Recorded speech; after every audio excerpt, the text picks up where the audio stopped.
எனக்கு அடிக்கடி தோணும், திடீர்னு இந்த மூட் ஃபாலோ பார்க்கணும் அப்படின்னு ஒரு ஏர்ஜ் வரும். அது ஒரு கம்ஃபர்ட் வாட்ச் மாதிரி எனக்கு. அந்த மாதிரி கார்த்திக் சுப்ராஜுக்கு எந்த படங்கள் கம்ஃபர்ட் வாட்ச்?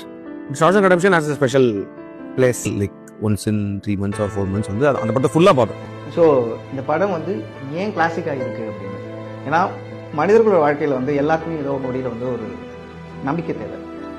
ஒரு மேடையில் பேசப்பட்ட விஷயம், யாருக்காவது என்னைக்காவது ஒரு நாளைக்கு தற்கொலை பண்ணிக்கணும்னு ஞாபகம் வந்துச்சு அப்படின்னா அவங்களுக்கு வந்து ஒரே ஒரு முறை ஷஷாங்க் ரிடெம்ப்ஷன் படத்தை பார்த்துருங்க, அதுக்கப்புறம் நீங்கள் உங்கள் முடிவை கன்சிடர் பண்ணுங்க அப்படின்னு சொல்லுவேன்னு ஒருத்தர் சொன்னார்.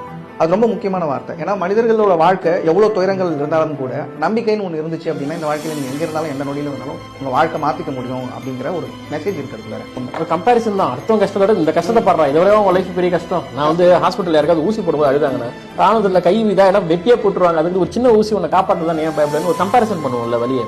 அந்த மாதிரி இந்த லைஃப்பை பார்த்துட்டீங்கன்னா உங்க லைஃப்லாம் சொர்க்கங்கிற இடத்துக்கு நம்ம மூவ் ஆயிடும்.